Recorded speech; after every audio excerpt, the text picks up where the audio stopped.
নারীকে আপন ভাগ্য জয় করিবার কেন নাহি দিবে অধিকার, হে বিধাতা। কবিতাটির নাম সবলা। যদিও আমরা প্রায় সেটিকে এক অসহায় অবলা নারীর ক্রন্দন শ্বাস হা হুতাশ বলেই মন গড়া ব্যাখ্যা করে থাকি। আর কথায় কথায় সাধারণ মেয়ের উদাহরণ টানি, যেখানে সেই অন্তঃপুরের অপরিচিতা মেয়েটি বলে, পায়ে পড়ি তোমার, একটা গল্প লেখো শরৎবাবু, নিতান্ত সাধারণ মেয়ের গল্প।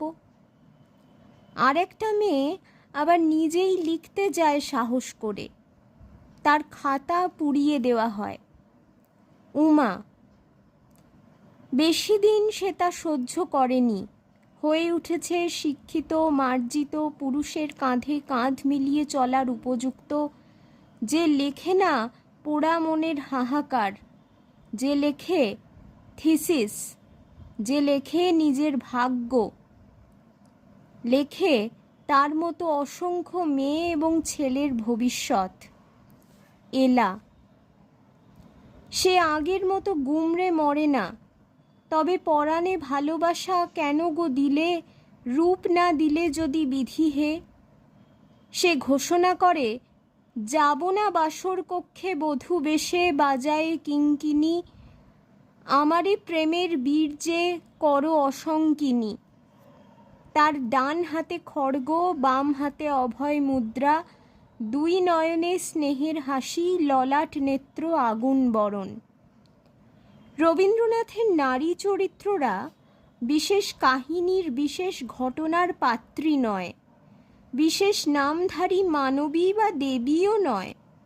তারা একই শক্তির ভিন্ন ভিন্ন প্রকাশ। তারা নারীর নারী শক্তি হয়ে ওঠার যাত্রা। তারা সকলেই এক এবং অদ্বিতীয়। যুগে যুগে নানা দেশে নানা রূপে জন্ম নিয়েছে তারা।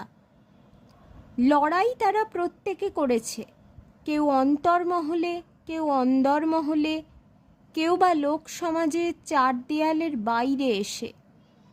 সে লড়াইয়ে পুরুষ কখনো তার প্রতি প্রতিস্পর্ধী হয়েছে, কখনো বা সহায় থেকেছে। তবে কেন সেই ভেদাভেদ?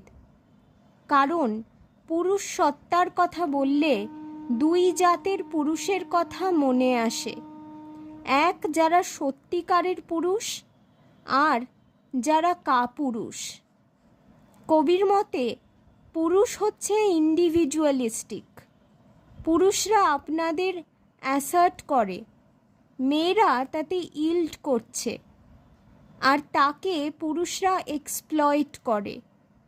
মেয়েদের এই মেনে নেওয়াকে পুরুষ নিজের শক্তির নিচে আরও দাবিয়ে রাখে। উর্মিলা চক্রবর্তী তাঁর নারীবাদী চিন্তনে রবীন্দ্র সাহিত্যে নারী শীর্ষক গ্রন্থে বলছেন, রবীন্দ্রনাথের গোটা জীবনটাই কেটেছে সামাজিক টালমাটালের আবহে। মানব সমাজ কখনো স্থাণু নয়, সে তার স্বাভাবিক নিয়মেই সতত পরিবর্তনশীল। নতুন প্রজন্ম চিরদিনই নতুনভাবে ভাবতে চায়, সমাজকে একই চেনা গতিতে আবদ্ধ রাখতে চায় না। তা না হলে মানব সমাজের কোনো বিবর্তন হতো না কোনো দিন। কিন্তু নতুনেরা অন্যভাবে ভাবতে চাইলে, অন্য ধাঁচে জীবন কাটাতে চাইলে, সমাজে কোনো নতুন ধারা আনতে চাইলে প্রাচীনেরা চিরদিনই তার বিরোধিতা করেছেন। এই প্রজন্ম বিভেদ, জেনারেশন গ্যাপ, চিরদিন সব সমাজে ধ্রুবক। কিন্তু রবীন্দ্রনাথের শিশুকাল থেকেই আমাদের দেশে এই পুরনো সমস্যা যেন এক বিশেষ গুরুতর রূপ নিয়েছিল। বিদেশি রীতির অনুপ্রবেশের ফলে নতুন পুরনোর দ্বন্দ্ব নতুন চেহারা নিল। তার সঙ্গে নবীনদের নিজেদের মধ্যেই সমাজ ব্যবস্থা সম্বন্ধে নানা মতামত হওয়াতে সমস্যা আরও জটিল হয়ে পড়েছিল। সেই সময়ের দিকে একটু মনোযোগ দিয়ে না তাকালে সমস্যাটা ধরা যাবে না। সেটা এমন একটা সময় যখন আমাদের দেশে একদিকে পাশ্চাত্য শিক্ষার দ্রুত প্রসার আর অন্যদিকে বিদেশি রীতিনীতি চালচলনের সঙ্গে সাক্ষাৎ পরিচয়ের সূত্রপাত। এর ফলে সে যুগে সমাজ চিন্তায় নতুন ধ্যান ধারণার প্রভাব কিছু বেশি মাত্রায় পড়েছিল স্বাভাবিকভাবেই। ইংরেজি শিক্ষায় শিক্ষিত নব্য সমাজ অনেকাংশেই পুরনো সমাজ ব্যবস্থার কঠিন বন্ধন ও প্রাচীন বিধিনিষেধ মেনে চলতে চাইছিলেন না। এর অবশ্যম্ভাবী ফল হয়েছিল এই নতুন চিন্তাধারার সঙ্গে পুরনো চিন্তাধারার নিয়মিত বিবাদ বিসংবাদ।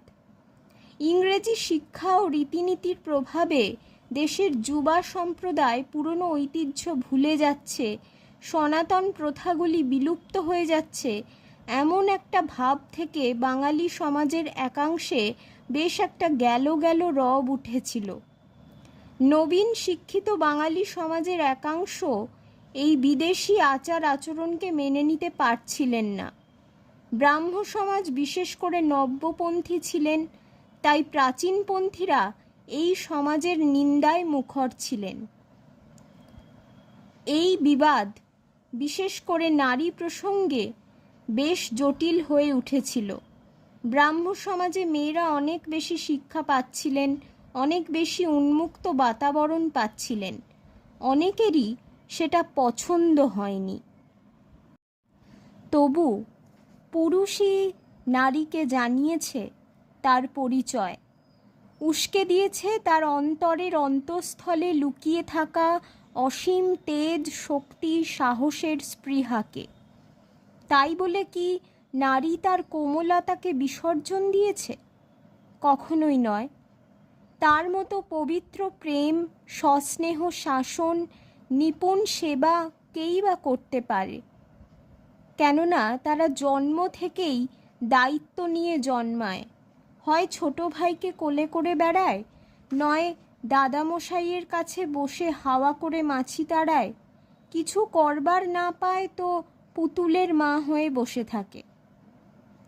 ভরা ঘট লয়ে মাথে, বাম কক্ষে থালি, যায় বালা ডান হাতে ধরি শিশু কর, জননীর প্রতিনিধি, কর্মভারে অবনত অতি ছোট দিদি। এই উদাহরণ একালেও দেখা যায়, সবকালেই ছিল। শুধু ভাই, বাবা, ঠাকুরদা বা স্বামী নয়, সমগ্র সমাজের সেবার কাজেই মেয়েরা নিয়োজিত। হাসপাতালে ওয়ার্ড বয় থাকলেও নার্সের পেশায় আমরা এখনও পুরুষকে ভেবে উঠতে পারিনি, কারণ মেয়েদের সেবায় সেই কোমলতা থাকে, তা পুরুষের থাকে না। সংসারের উপার্জন পুরুষ করে, কিন্তু নারী যথাসম্ভব মিতব্যয়িতা করে নিজের শখ আহ্লাদে ত্যাগ করে সেই সংসার সুরক্ষার জন্য সঞ্চয় করে। কবি বলেন, মেয়েরা জন্মায় মায়ের পরিপূর্ণতা নিয়ে, কারণ মেয়েদেরই প্রাণ দিতে হয়, তাই সেই পূর্ণতা থাকা চাই। তবে সেই পূর্ণতা অর্জন করতে গিয়ে সব ভেদ উৎসাহ ঘরকন্যায় তলিয়ে যায়। মেনে নেওয়া আর মানিয়ে নেওয়ার অভ্যাস করতে গিয়েই জীবনের অর্ধেকটা সময় হারিয়ে ফেলে তারা। তাদের বন্ধ সংস্কার শুধু রূপ থাকলে আর দু চারটে মিষ্টি কথা বলতে জানলে এবং সংসারের সেবার কাজে লাগতে পারলেই তার নারী জন্ম সার্থক। এখানেই রবীন্দ্রনাথ বলছেন, মেয়েদের যেটা ইমোশন সেটা যদি শুধু ইমোশনই হয় তবে তো তা অতি সহজেই বিকৃত হয়, কিন্তু তার মধ্যে যদি একটা ক্যারেক্টার থাকে তবেই হয় তার সত্য প্রতিষ্ঠা। আমার মনে হয় মেয়েদের কাছ থেকে আমরা যেটা পেতে পারতুম তার অনেকখানি অপব্যয় হয় কেবলমাত্র তার চোখের জলের সীমানার মধ্যে। আর এই মেনে নেওয়া প্রসঙ্গেও তার বক্তব্য, বেশ তো, মানতে রাজি না হও, মেনো না, কিন্তু কি করব বলে পুরুষকে দোষ দিয়ে মাঝামাঝি থাকা ভালো নয়। নিজেদের কর্মক্ষেত্র তৈরি করে নাও।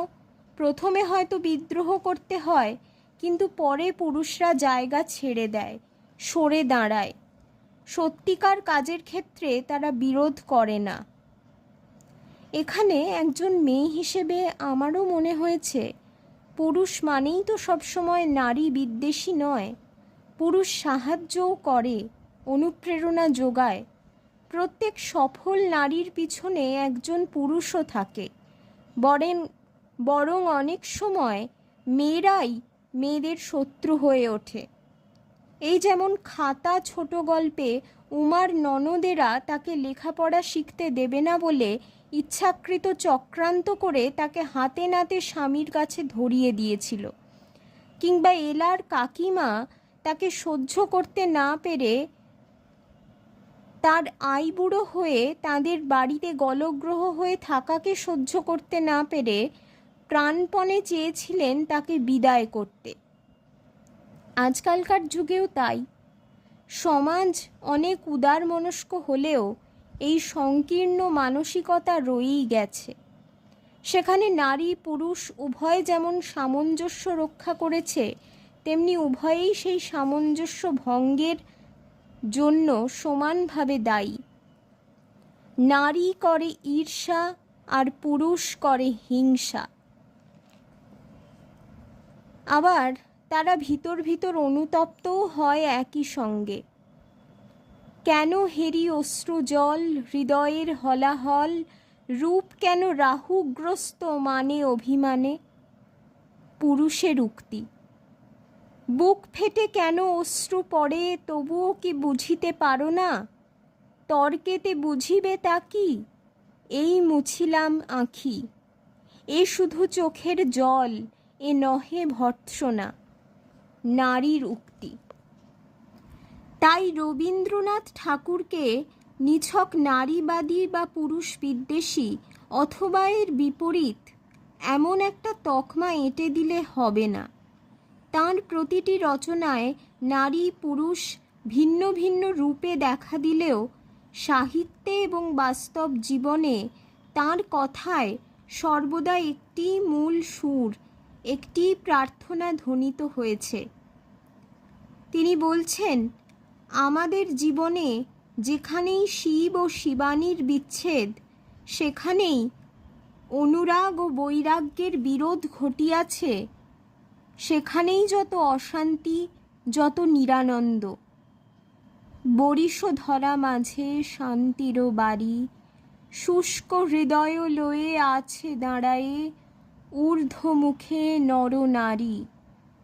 হৃদয় বিমল হোক, প্রাণ সবল হোক, বিঘ্ন দাও অপসারী।